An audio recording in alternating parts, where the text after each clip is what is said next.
Hello students, welcome back to our YouTube channel that is NEET and Nursing Classes. Students हमारा आज का topic है cold chain. Cold chain होता क्या है? कोल्ड चेन बेसिकली क्या सिस्टम है? एक सिस्टम है जिसके अंदर कोई भी वैक्सीन है या कोई भी ऐसी मेडिसिन है जिसको फ्रीज करने की जरूरत है या जिसको फ्रीजर के अंदर फ्रीज करने की स्टोर करने की जरूरत है। कोई भी वैक्सीन या कोई भी मेडिसिन है उसको उसकी मैन्युफैक्चरिंग से लेकर कहाँ से लेकर उसके मैन्युफैक्चरिंग मतलब उसके बनने से लेकर उसके ट्रांसपोर्ट होने तक या उसके स्टोर होने तक। ट्रांसपोर्ट मतलब कि ऐसा नहीं है कि अगर कहीं कंपनी में वैक्सीन बन रही है, सपोज अभी कोविड का चला था, तो ये ऐसा नहीं था कोविड की कंपनी में ही वो वैक्सीन यूज हुई थी, नहीं, वो बड़े हेल्थ सेंटर से, कहाँ से, सपोज डिस्ट्रिक्ट हेल्थ सेंटर से, जो हमारे डिस्ट्रिक्ट लेवल के जो सेंटर रहते हैं वहां से लेकर हमारे CHC that is community health centre, उसके बाद फर्दर PHC या हमारे जितने भी सब सेंटर्स हैं जो विलेजेस में रहते हैं, सब सेंटर्स हैं, वहां तक बेसिकली क्या है कि यहाँ पर उस कंपनी से जहां से वैक्सीन बनी है उस कंपनी से बनने से लेकर उसको ट्रांसपोर्ट करना, या फिर ऐसा भी नहीं है ट्रांसपोर्ट करना जैसे कि उसको फ्रॉम हायर हेल्थ सेंटर से लेकर बिल्कुल एक बोले तो लास्टली एक जो छोटा सा गांव रहता है जहां का क्या रहता है कोई भी सब सेंटर रहता है वहां तक ट्रांसपोर्ट करना। फिर ऐसा भी नहीं है कि आप सब सेंटर पे आज वैक्सीन पहुंची है तो कल के कल ही वो यूज हो जाएगी, नहीं, कुछ कुछ वैक्सीन रहती हैं, बहुत सारी ऑलमोस्ट सारी वैक्सीन रहती हैं कि जिनको स्टोर करके रखा जाता है। तो बेसिकली अगर मैं डेफिनेशन की बात करूं तो मैन्युफैक्चरिंग से लेकर उसके ट्रांसपोर्ट से लेकर उसकी स्टोरेज तक जो पूरा एक चेन रहती है, जो पूरी एक प्रोसेसिंग रहती है, उसको क्या बोलते हैं? कोल्ड चेन बोलते हैं। अब अगर मैं बात करूं डेफिनेशन की कि एक temperature controlled system for storing, transporting vaccine from the point of manufacturing to the point of administration, मतलब जहां पर वो मैन्युफैक्चर हुई थी वैक्सीन, मैन्युफैक्चरिंग से लेकर वो जब तक किसी को एडमिनिस्टर नहीं हो जाती वहां तक उसके टेम्परेचर को बेसिकली कंट्रोल करना, मेंटेन करना, ये ताकि वो अगर जो वैक्सीन लगाई है वो इफेक्टिव रहे। इस चीज की जो पूरी प्रोसेसिंग रहती है, जो पूरी चेन रहती है, उसको अपन क्या बोलते हैं? Cold chain. अच्छा, अब इसके लिए बहुत सारे इक्विपमेंट्स बेसिकली यूज होते हैं। तो अगर मैं बात करूं किसकी, कोल्ड चेन इक्विपमेंट्स की, तो उसके अंदर जैसे कि कोई वैक्सीन कैरियर, आइसलैंड रेफ्रिजरेटर, बड़े बड़े रेफ्रिजरेटर्स यूज किए जाते हैं। अच्छा, सबसे छोटा लगा लो आइस पैक, तो आइस पैक यूज किए जाते हैं। डीप फ्रीजर्स हैं, कोल्ड बॉक्सेस हैं। उसके बाद है, अब सबसे पहले अपन एक एक करके पढ़ना शुरू करेंगे, तो दैट इज कोल्ड चेन के अंदर सबसे पहला जो हमारा आता है वो आता है हमारा डीप फ्रीजर। अच्छा, डीप फ्रीजर की अगर मैं बात करूं तो जो बड़े बड़े फ्रीजर हमने देखे हैं बेसिकली, अच्छा सबसे पहले काम ये एग्जाम में बहुत बार पूछा जाता है कि जी किसके अंदर हम हमारे जो छोटे छोटे आइस पैक्स होते हैं उनको प्रिपेयर किसके अंदर करते हैं। तो अगर मैं बात करूं डीप फ्रीजर की, तो डीप फ्रीजर के अंदर बेसिकली जो हमारे आइस पैक्स हैं उनको प्राइमरली बनाया जाता है या उनको फ्रीज किया जाता है, आइस पैक्स को स्टोर किया जाता है शॉर्ट टर्म के लिए। और फिर उसके बाद लॉन्ग टर्म, या फिर ऐसे बोल सकते हैं कि मेडिसिन को शॉर्ट टर्म या फिर लॉन्ग टर्म दोनों तरीके से स्टोर करने के लिए कुछ सर्टेन टेम्परेचर सेंसिटिव मटेरियल, जैसे कि हमारी ओरल पोलियो वैक्सीन है, उनको मीजल्स वैक्सीन है, वर्सीला जोस्टर जो कि चिकन पॉक्स की वैक्सीन है, इनको स्टोर करने के लिए यूज किया जाता है। अब मैं बात करूँ इसकी कैपेसिटी की, तो अगर PHC सेंटर पे हम देखें, that is primary health centre, PHC level पे अगर हम देखें तो छोटे वाले फ्रीजर्स रहते हैं जो कि होते हैं 140 लीटर जिनकी कैपेसिटी, ये एग्जाम में पूछा जा सकता है। उसके बाद है, अगर बात करूं डिस्ट्रिक्ट लेवल पे, तो वहां पर क्या होता है, ज्यादा वैक्सीन रहती हैं, तो इसलिए जो फ्रीजर है वो ज्यादा बड़ा चाहिए, तो वो कितना है 300, या फिर उससे अलग अगर बात करूं एक और साइज, तो वो है 240 लीटर।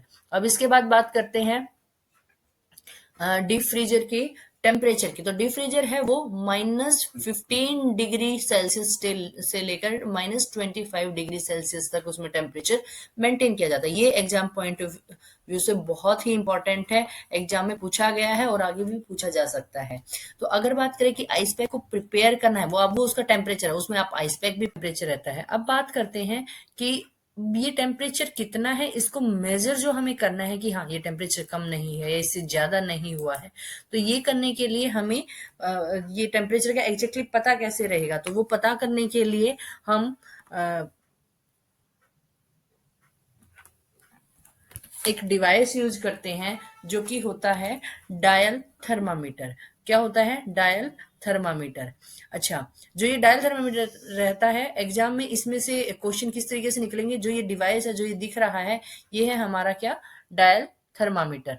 अच्छा, एग्जाम में जो हमारे इमेज बेस्ड जो क्वेश्चन रहते हैं, जो हमारे इमेज बेस्ड क्वेश्चन रहते हैं, उसमें बहुत बार ऐसा एक कोई भी एक ऐसी इमेज देखने को मिले तो आपको आपके माइंडसेट में रखना है कि ये कौन सी है?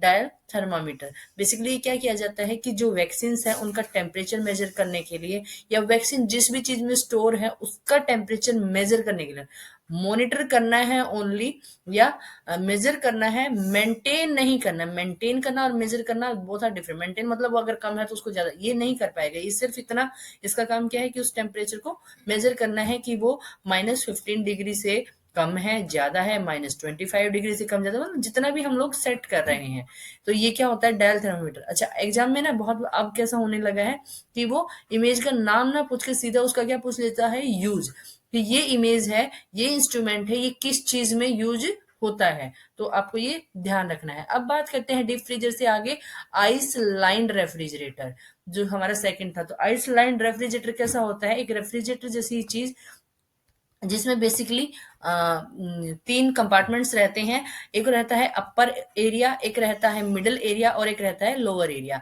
अब लोअर एरिया में क्या होता है? टेम्परेचर सबसे कम रहता है, that is like minus, suppose अगर 15 डिग्री की बात करें, अब इसमें है इधर -10 डिग्री, मतलब मैं एक एग्जाम्पल के तौर पे बता रही हूँ। इधर रहता है suppose only 2 degree to 8 degree ऐसा। तो अगर बात करें कि जो मोस्ट हीट सेंसिटिव होती हैं, कि जिनको बिल्कुल भी अपन क्या है हीट में नहीं रख सकते हैं, सबसे ज्यादा जिनको कोल्डनेस की रिक्वायरमेंट रहती है, जिनको सबसे ज्यादा कोल्डनेस की रिक्वायरमेंट रहती है, वो कौन से एरिया में रखी जाती है?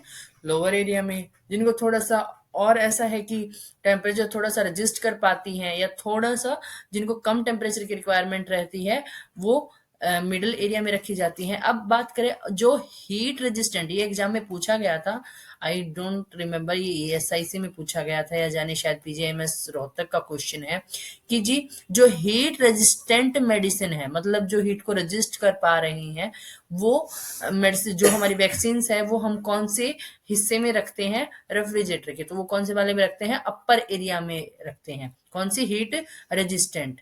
अगर बात करूँ किसकी? रेजिस्टेंट की। और अगर बात करूँ किसकी? हीट सेंसिटिव की, तो हीट जो सेंसिटिव है वो रखी जाती है सबसे लोअर एरिया में। अब बात करते हैं इसके टेम्परेचर की। तो जो बेसिकली क्या है कि पोलियो की वैक्सीन इसके अंदर रखी जाती है। पोलियो की वैक्सीन क्या है? एक मोस्ट हीट सेंसिटिव वैक्सीन है। वैक्सीन के नाम देके रखता है, 4 ऑप्शन देके रखेगा, तो आपको जो उसमें सबसे पहले टिक करना है, तो वो किसका ध्यान रखना है? पोलियो वैक्सीन का। अच्छा, जो पोलियो वैक्सीन है वो अगर उसको लॉन्ग टर्म तक यूज करना है, सपोज कैसे कि लंबे टाइम तक मैन्युफैक्चरिंग से लेकर कहीं पर सेंटर पर लानी है, जिसमें 10 दिन लगे, 15 दिन लगे, या उससे ज्यादा टाइम लगा, लॉन्ग टाइम के लिए अगर यूज करनी है, तो वो किसके अंदर कितने टेम्परेचर पर होती है? 20 डिग्री सेल्सियस पे। कितना? -20 डिग्री सेल्सियस। और अगर बात करें शॉर्ट टर्म, सपोज कि किसी सब सेंटर पर आ गई, तो सब सेंटर पर आ गई है तो अब सिर्फ खाली उसको क्या करना है? एडमिनिस्टर करना है उसको। जैसे सपोज अब ओरल पोलियो वैक्सीन है, उसको पिलाना है, या पोलियो कोई कैंपेन चलाया गया है, प्लस पोलियो अभियान जो चलते हैं, उनके लिए ऐसा है कि वैक्सीन आई है कि कल हमसे हमारा कैंपेन स्टार्ट है, तो मतलब 2 दिन के लिए, 3 दिन के लिए, फिर जो बच गए उसको वापसी भेजना है, तो मतलब 1 वीक लगा लो। तो ये अगर शॉर्ट टर्म के लिए है तो 2 डिग्री से 8 डिग्री सेल्सियस, और बहुत लॉन्ग टर्म के लिए अगर अपन को उसको स्टोर करके रखना है तो वो -20 डिग्री। अच्छा, अब अगर मैंने बात करी दी है पोलियो वैक्सीन की, तो पोलियो जो वैक्सीन है, ओरिज की बात करते हैं उसकी। उसको यूज करने से पहले ये चेक करना वो यूज कर सकते हैं कि नहीं। तो वो यूज करने का तरीका क्या है? हर एक जो वायल रहती है उसके ऊपर एक मॉनिटरिंग के लिए एक पैरामीटर दिया रहता है, दैट इज नोन एज वैक्सील वैक्सीन वायल मॉनिटरिंग। मतलब क्या है कि हर एक जो वायल होती है उसके ऊपर इस तरीके का एक सर्कल बना रहता है, तो उस सर्कल के अंदर बेसिकली बाहर से जो होता है पर्पल कलर होता है, तो जो अंदर वाला ये बॉक्स है इसके अंदर का हमें कलर देखना रहता है। अगर ये व्हाइट है तो वी कैन यूज, और अगर ये स्लाइटली क्या हो गया है कि पिंक, सॉरी स्लाइटली जो है इसका कलर चेंज हल्का सा हुआ है, तो भी हम क्या कर सकते हैं, इसको यूज कर सकते हैं। लेकिन अगर ऐसा हुआ है कि जो हमारी जो वैक्सीन है उसका जो सर्कल है वो बहुत ज्यादा जो इसका सर्कल का जो कलर है वो बहुत ज्यादा चेंज हुआ है, तो इस केस में हमें क्या करना है कि इसको हमें यूज नहीं करना है। अब बात करते हैं कि जो एग्जाम के पॉइंट ऑफ व्यू से या एग्जाम में जो पूछा जाता है वो रहता है कि हमें ये पता करना कि एग्जाम में इसमें से किस तरीके से पूछा जाएगा। तो एग्जाम में इस तरीके से कि इमेज दी रहती है कि ऐसा है कि अगर वो व्हाइट है तो क्या करना है, या फिर अगर एक एग्जाम में बहुत बार क्वेश्चन हमने देखा है कि जो ये सर्कल है इसका कलर है वो ज्यादा डार्क हो गया है, तो इस कंडीशन में क्या करना है कि जो वैक्सीन है उसको यूज करना है, डिस्कार्ड करना है, या थोड़ी देर में फ्रिज में रखने के बाद उसको यूज करना नहीं। अगर उसका कलर व्हाइट या उस व्हाइट से स्लाइटली चेंज होके इन दोनों से अलग कुछ भी है, तो उस कंडीशन में हमें क्या करना है, वायल को यूज नहीं करना है। बेसिकली वैक्सीन वायल मॉनिटरिंग होता क्या है, स्मॉल हीट सेंसिटिव लेवल होता है एक वैक्सीन की वायल पे, जो कि दैट कलर, उसका जो कलर चेंज है वो ये शो करता है कि वो कितने ज्यादा हीट के एक्सपोजर में आई है। सपोज अगर उसको थोड़ी बहुत देर हुई है तो या तो बिल्कुल ही निकाला है, बिल्कुल एक्सपोजर में नहीं आई है, तो कैसा रहेगा, व्हाइट कलर का रहेगा अंदर वाला जो स्क्वायर है। और अगर थोड़ी बहुत देर हुई है तो भी उसका स्लाइटली कलर चेंज होगा। और अगर इससे अलग क्या हो गया है कि थोड़ा सा ज्यादा डार्क हो गया, या फिर बाहर के सर्कल का और अंदर वाले स्क्वायर का कलर मैच हो गया है, या फिर अंदर वाले जो स्क्वायर है उसका कलर बहुत डार्क हो गया है, तो उस कंडीशन में क्या है कि वो बहुत देर से क्या थी, हीट के एक्सपोजर में थी। तो इस तरीके से क्या है कि उस वैक्सीन को यूज नहीं करना है। अब बात करते हैं कि हमारे जो आइसलैंड रेफ्रिजरेटर है उनका पीएचसी लेवल पे कौन से वाला यूज होता है। जो बेसिकली पीएचसी के लेवल पे क्या होगा कि जो पीएचसी के लेवल पे है वो छोटे वाला यूज होता है जिसकी कैपेसिटी कम रहती है, और जो डिस्ट्रिक्ट लेवल है वहां पे वैक्सीनेशन का स्टोरेज ज्यादा रहता है या ज्यादा क्वांटिटी ज्यादा रहती है, तो इसलिए वहां पर लार्ज जो आइसलैंड रेफ्रिजरेटर है वो यूज होता है। अब क्या है, ये एग्जाम में पूछा गया था कि अगर 8 आवर के लिए अपन कंटिन्यूअसली उसको चार्ज करते हैं, उसको क्या है इलेक्ट्रिसिटी की सप्लाई करते हैं एक आईएलआर को, तो वो वैक्सीन का या मेडिसिन का जो टेम्परेचर है वो कितने घंटे तक मेंटेन करने की कैपेसिटी रखता है। तो वो क्या रहता है, 8 घंटे हमने उसको क्या करना है, इलेक्ट्रिकली चार्ज करना है, उसको इलेक्ट्रिसिटी देनी है। उसके बाद वो 24 घंटे तक क्या करता है, ये रेफ्रिजरेटर वैक्सीन का टेम्परेचर मेंटेन करता है।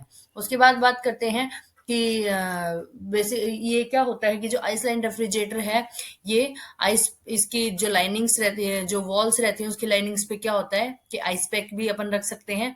दूसरा क्या है कि इसका जो टेम्परेचर है, एग्जाम में हर कोई भी जो भी कोल्ड चेन के जितने भी डिवाइसेस है ना, उनके टेम्परेचर के से हमेशा क्वेश्चन निकलते हैं। तो इसका टेम्परेचर कितना रहता है, 2 डिग्री टू 8 डिग्री सेल्सियस। अब इसके बाद है, ये मैंने पहले ही बताया कि 8 आवर्स अगर रखते हैं तो ये 24 आवर्स तक सप्लाई कर सकता है। उसके बाद है इसके अंदर फ्रीज सेंसिटिव वैक्सीन, जैसे कि हेपेटाइटिस बी, डिप्थीरिया, आईपीवी, ये सब है, ये ऊपर ऊपर में रखी जाती है। मैंने उसमें आपको पहले भी फ्रीजर में बताया था कि जो बहुत हीट कैसी है, सेंसिटिव है, हीट सेंसिटिव है, उनको कैसे रखा जाता है, अपने फ्रीज सेंसिटिव है उनको हमेशा अप में रखा जाता है। इसके बाद है जो हीट सेंसिटिव वैक्सीन हैं उनको क्या किया जाता है, बॉटम सेल में रखा जाता है। आइसलैंड रेफ्रिजरेटर से एक लास्ट ईयर क्वेश्चन बना था जिसमें बताया पूछा गया था कि उसके अंदर ओपन वायल जो है वो वैक्सीन रखनी है कि नहीं। तो हमेशा ये ध्यान रखना है कि उसके अंदर ओपन वायल वैक्सीन कभी भी नहीं रखनी है। यह बहुत ऐसा है कि वैक्सीन काफी ज्यादा बच गई है या फिर ऐसा है कि बिल्कुल थोड़ी सी ही इस्तेमाल हुई है, तो उस कंडीशन में जब भी कभी भी क्या करते हैं कि जो वायल है उसको प्रायर क्या करते हैं, एक बॉक्स के अंदर रखते हैं, उसके बाद उसको आईएलआर के अंदर रखते हैं। और ये रखने के बाद हमेशा ध्यान रखना है कि जब भी कभी उस वैक्सीन इस्तेमाल की बारी आए तो हमेशा ये एश्योर करना है कि उसी जो ओपन वायल है उसी को हमने यूज करना है, प्रायोरिटी पे रखना है। इसके बाद बात करते हैं वैक्सीन कैरियर की। जो वैक्सीन कैरियर होता है वो क्या होता है कि इंसुलेटेड कंटेनर होता है जो कि वैक्सीन को ट्रांसपोर्ट करने के लिए यूज किया जाता है, और ट्रांसफर यूज कब किया जाता है, transfer from manufacture two point of use, वही जो सब हमारे जितने भी कोल्ड चेन के इक्विपमेंट्स यूज हो रहे हैं वही सब इसका पर्पज है। अच्छा, जो ये वैक्सीन कैरियर होता है, आपने बहुत बार ऐसे जो पोलियो पिलाने वाले जो डोर टू डोर पिलाते हैं या जो सेंटर्स पे बैठे रहते हैं उनके पास देखा होगा, कंधे पर लेकर घूमते हैं जो डोर टू डोर रहते हैं। इसको इसमें से जो पॉइंट्स हैं याद करने के वो ये हैं कि एक तो इसका सेकंड जो नेम है, इसको क्या बोलते हैं, डे कैरियर, मतलब 24 घंटे के लिए आपको कोई भी मेडिसिन रखनी है, कोई भी वैक्सीन रखनी है जो कि स्टोर अप टू 24 आवर्स। इसका टेम्परेचर है 2 to 8 डिग्री। इसके अंदर 4 आइस पैक रखे जाते हैं। वो किस तरीके से रखे जाते हैं, इस तरीके से हर एक डायरेक्शन में एक एक रखा जाता है। उसके बाद है कि अच्छा, ये एक एग्जाम में पूछा गया था कि इसके अंदर कितनी वायल रख सकते हैं, तो 16 से 20 है वो इसके अंदर वायल रख सकते हैं। अब बात करते हैं कोल्ड बॉक्स की। तो जो कोल्ड बॉक्स होता है वो कौन सा होता है, कि इस तरीके का कोल्ड बॉक्स होता है जो कि मंथली वैक्सीन को कैरी करने के लिए किया जाता है। ये हम पहले भी पढ़ चुके हैं।